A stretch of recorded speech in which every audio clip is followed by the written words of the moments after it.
శ్రీ మహాగణాధిపతయే నమః, శ్రీమాత్రే నమః. మాచిరాజ్ భక్తి ప్రేక్షకులందరికీ నమస్కారం.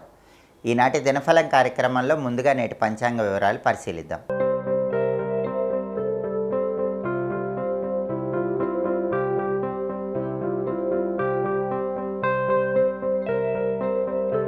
సెప్టెంబర్ 4 బుధవారం దినఫలాన్ని పరిశీలిస్తే శుక్లపక్ష పాడ్యమి తిథి ఉదయం 9 గంటల 47 నిమిషాల వరకు ఉంది. తర్వాత విదియ తిథి వచ్చింది.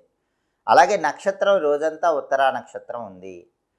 బుధవారం ఉత్తరా నక్షత్రంతో కలిసి వస్తే వర్ధమాన యోగం ఉంటుంది. ఈ వర్ధమాన యోగం శివానుగ్రహాన్ని కలిగింపజేస్తుంది. కాబట్టి 12 రాశుల వాళ్ళు ముఖ్యమైన పని మీద బయటికి వెళ్ళినా, ముఖ్యమైన ప్రయాణాలు చేసినా వర్ధమాన యోగం వల్ల శివానుగ్రహం కలిగి ఆ ప్రయాణాలు విజయవంతమవుతాయి, ఆ పనులు దిగ్విజయంగా పూర్తవుతాయి. అలాగే రాశిచక్రం చార్ట్లో గ్రహాల స్టేటస్ తీసుకుంటే బుధవారానికి అధిపతి అయిన బుధుడు కర్కాటకంలో చంద్రుడి ఇంట్లో శత్రువు ఇంట్లో ఉన్నాడు. కాబట్టి విద్యా ఉద్యోగ వ్యాపార రంగాల్లో ఉన్నవాళ్ళు ముఖ్యమైన నిర్ణయాలు తీసుకునే ముందు 1కి 10 సార్లు ఆలోచించి నిర్ణయాలు తీసుకోవాలి. అలాగే ఉత్తరా నక్షత్రానికి అధిపతి అయిన సూర్యుడు సింహరాశిలో సొంత ఇంట్లో బలంగా ఉన్నాడు. కాబట్టి ప్రమోషన్ల కోసం పై అధికారులతో ముఖ్యమైన చర్చలు చేయడానికి 12 రాశుల వాళ్ళకి అనుకూలత ఉంది. రాజకీయ రంగంలో, వ్యవసాయ రంగంలో కొత్త నిర్ణయాలు తీసుకోవటానికి కూడా బలం చాలా అద్భుతంగా ఉంది. అలాగే తండ్రి వైపు నుంచి రావాల్సిన ఆస్తిపాస్తులు మీకు సంక్రమించడానికి చేసే అన్ని ప్రయత్నాలకు ఈరోజు అనుకూలత ఎక్కువగా ఉంది. అదేవిధంగా ఈరోజు నక్షత్ర బలాన్ని బట్టి కొన్ని పనులు చేసుకోవచ్చు. ఉత్తరా నక్షత్రం, ఉత్తర ఫల్గుడి నక్షత్రం అంటారు. ఈ నక్షత్రం రోజంతా ఉంది కాబట్టి ఉత్తరా నక్షత్ర బలాన్ని బట్టి శంకుస్థాపన చేసుకోవచ్చు, గృహప్రవేశం చేసుకోవచ్చు, నూతన వస్త్రాలు ఆభరణాలు ధరించడానికి కూడా ఈ ఉత్తరా నక్షత్రం అనుకూలిస్తుంది. అలాగే సింహద్వారం నిలబెట్టడానికి ఉత్తరా నక్షత్రం చాలా మంచిది. అలాగే వివాహాది శుభ కార్యక్రమాలు చేయడానికి ఈ నక్షత్రం మంచిది. కొత్తగా ఉద్యోగంలో చేరటానికి ఉత్తరా నక్షత్రం ఎంతో మంచిది. భూములు గృహాలకు సంబంధించిన హక్కులు పొందడానికి కూడా నక్షత్ర బలం సహకరిస్తుంది. మీకు ఏదైనా ప్రాపర్టీస్ రావాల్సి ఉంటే ఆ హక్కు మీరు పొందటానికి చేసే ప్రయత్నాలకి ఈ నక్షత్రం అనుకూలిస్తుంది. అలాగే అన్నప్రాసన, నామకరణం, సీమంతం కార్యక్రమాలు చేసుకోవచ్చు. జాతక దోషాలు పోవటానికి, చెట్లు నాటడానికి ఉత్తరా నక్షత్రం మంచిది.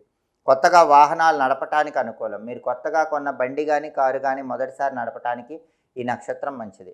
అలాగే ముఖ్యమైనటువంటి తీర్థయాత్రలు చేయటానికి, ముఖ్యమైన ప్రయాణాలు చేయటానికి ఉత్తరా నక్షత్రం అనుకూలిస్తుంది. నక్షత్ర బలాన్ని బట్టి ఈ ముఖ్యమైన పనులన్నీ చేసుకోవచ్చు. అలాగే ఈనాటి దినఫలం కార్యక్రమంలో 12 రాశుల వాళ్ళ రాశి ఫలితాలు ఏ విధంగా ఉన్నాయో ఇప్పుడు మనం పరిశీలిద్దాం. ముందుగా మేషరాశి. మేషరాశి వాళ్ళకి ఈరోజు ప్రధానంగా ఒక చెడు వార్త మిమ్మల్ని బాధను కలిగింపజేస్తుంది. ఆ బాధ నుంచి బయటపడే ప్రయత్నం చేయాలి. మనస్సును స్థిరంగా ఉంచుకునే ప్రయత్నం చేయాలి.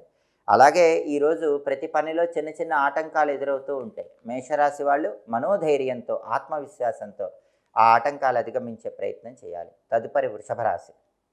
వృషభ రాశి వాళ్ళకి ఈరోజు వృత్తిపరంగా అనుకూలత ఉంది. ఉద్యోగ రంగంలో కూడా అనుకూలత ఉంది. వ్యాపార రంగంలో అనుకూలత ఉంది. ఉద్యోగ వ్యాపార రంగాల్లో మీరు మంచి పురోభివృద్ధిని సాధించడానికి చేసే ప్రయత్నాలు ఈరోజు చక్కగా అనుకూలిస్తాయి.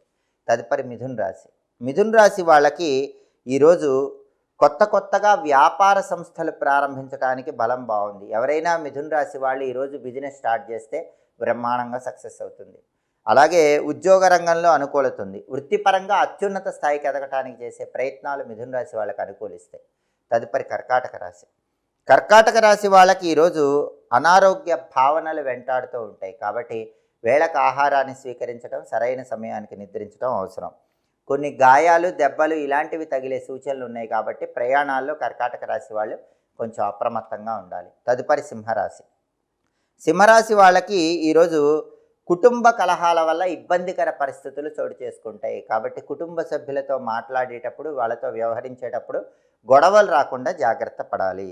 అలాగే కొన్ని వ్యవహారాల్లో మనోవిచారం ఉంటుంది. ఆ మనోవిచారాన్ని అధిగమించే ప్రయత్నం చేయాలి. తదుపరి కన్యారాశి. కన్యారాశి వాళ్ళకి ఈరోజు ప్రధానంగా ఉద్యోగ రంగంలో సమస్యలు కనిపిస్తున్నాయి. కాబట్టి ఉద్యోగం చేసుకునే కన్యారాశి వాళ్ళు సహోద్యోగులతో కానీ, పై అధికారులతో కానీ సమస్యలు రాకుండా జాగ్రత్తగా మాట్లాడుకోవాలి. అలాగే ఉద్యోగం చేసే చోట మీ గౌరవం సన్నగిల్లే సూచనలు ఉన్నాయి. కాబట్టి మీ గౌరవ మర్యాదలకు భంగం వాటిల్లకుండా కూడా కన్యారాశి వాళ్ళు ఉద్యోగం చేసుకునే చోట జాగ్రత్తగా వ్యవహరించాలి.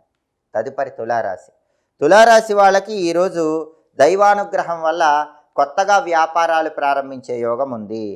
నూతన వ్యాపారాలు ప్రారంభించి విజయాలను అందిపుచ్చుకోగలుగుతారు.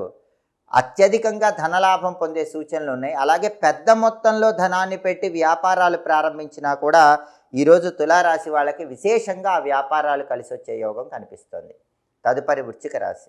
వృశ్చిక రాశి వాళ్ళకి ఈరోజు బంధువులను కలుసుకోవటం వల్ల, మిత్రులను కలుసుకోవటం వల్ల ఆనందాన్ని పొందుతూ ఉంటారు. బంధుమిత్రులతో కలిసి ఉల్లాసంగా ఉత్సాహంగా కాలాన్ని గడుపుతూ ఉంటారు. విందు భోజన ప్రాప్తి యోగం కూడా కనిపిస్తుంది. తదుపరి ధనుసు రాశి. ధనుసు రాశి వాళ్ళకి ఈరోజు ఆరోగ్యపరమైనటువంటి సమస్యలన్నీ తొలగిపోతాయి. ఆరోగ్యపరంగా చక్కటి ప్రయోజనాలు అందిపుచ్చుకోగలుగుతారు. అలాగే మీరు తీసుకునే ఏ నిర్ణయమైనా ఈరోజు మీకు చక్కటి శుభ ఫలితాలను కలిగింపజేస్తుంది. తదుపరి మకర రాశి. మకర రాశి వాళ్ళకి ఈరోజు కొత్త కొత్త బంధువులు ఏర్పడతారు. కొత్త కొత్త పరిచయాలు ఏర్పడతాయి. ఆ పరిచయాలు మీ బంగారు భవిష్యత్తుకు నాందివాక్యం పలుకుతాయి. కాబట్టి ఈరోజు మీకు ఎవరితో స్నేహం మొదలైనా కూడా ఆ స్నేహం అనేది మీకు అనుకూల ఫలితాలని కలిగింపజేస్తుంది. తదుపరి కుంభరాశి. కుంభరాశి వాళ్ళకి ఈరోజు సాంఘికంగా గౌరవ మర్యాదలు సన్నగిల్లే సూచనలు కనిపిస్తున్నాయి. కాబట్టి సంఘంలో మీ గౌరవ మర్యాదలకు భంగం కలిగింపజేసే వ్యక్తులతో అప్రమత్తంగా ఉండండి. అలాగే కొన్ని వ్యవహారాల్లో మనోవేదన ఉంటుంది. ఆ మనోవేదన అధిగమించే ప్రయత్నం చేయటం మంచిది. తదుపరి మీనరాశి. మీనరాశి వాళ్ళకి ఈరోజు ప్రధానంగా మనోధైర్యం ఉంటుంది, ఆత్మవిశ్వాసం ఉంటుంది. తలపెట్టిన పనులన్నీ దిగ్విజయంగా పూర్తి చేయగలుగుతారు. నూతన వస్త్రలాభం ఉంటుంది. ప్రతి పనిలో సుఖము, శాంతి, సౌఖ్యము లభించే సూచనలు మీనరాశి వాళ్ళకి కనిపిస్తున్నాయి.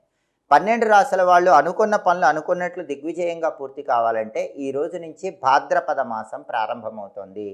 ఈ భాద్రపద మాసం మొత్తం అదృష్టం కలిసి రావాలంటే భాద్రపద మాసం మొట్టమొదటి రోజు సందర్భంగా ఓం హృషీకేశాయ నమః అనే మంత్రాన్ని 21 సార్లు చదువుకొని పని మీద బయటకు వెళ్ళాలి.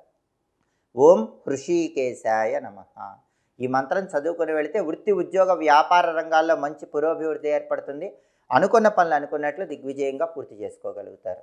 అలాగే బుధవారం కాబట్టి ఉదయం 6 నుంచి 7 మధ్యలో, మధ్యాహ్నం 1 నుంచి 2 మధ్యలో, రాత్రి 8 నుంచి 9 మధ్యలో బుధహోర ఉంటుంది. ఈ బుధహోర ఉన్న సమయంలో బిజినెస్కి సంబంధించి ముఖ్యమైన పనులు చేసుకోవచ్చు. అలాగే కొత్త కొత్త కన్స్ట్రక్షన్స్ ప్రారంభించడానికి బుధహోర అనుకూలిస్తుంది. ముఖ్యమైన ప్రయాణాలు చేయడానికి బుధహోర అనుకూలిస్తుంది. అలాగే జ్యోతిషపరమైన, గణితపరమైన విద్యలు నేర్చుకోవడానికి కూడా బుధహోర అనుకూలిస్తుంది. రాయబారాలు నడపడానికి బుధహోర మంచిది. బంగారం వ్యాపారం, వస్త్ర వ్యాపారం ప్రారంభించడానికి బుధహోర అనుకూలిస్తుంది. హోరాకాలాన్ని బట్టి పనులు నిర్వహిస్తే ఉత్తమ ఫలితాలు కలుగుతాయి. ఇవి ఈనాటి దినఫలం కార్యక్రమంలో ముఖ్యమైన అంశాలు. మళ్ళీ తదుపరి దినఫలం కార్యక్రమంలో తిరిగి కలుసుకుందాం. మా వీడియోస్ మీకు నచ్చినట్లయితే మా ఛానల్ని లైక్ చేయండి, కామెంట్ చేయండి. మా ఛానల్ వీడియోస్ 10 మంది మిత్రులకు షేర్ చేయండి. మా ఛానల్ని సబ్స్క్రైబ్ చేసుకోండి. పక్కనున్న బెల్ సింబల్ నొక్కటం మాత్రం మర్చిపోకండి. సర్వే జనాః సుఖినో భవంతు. స్వస్తి.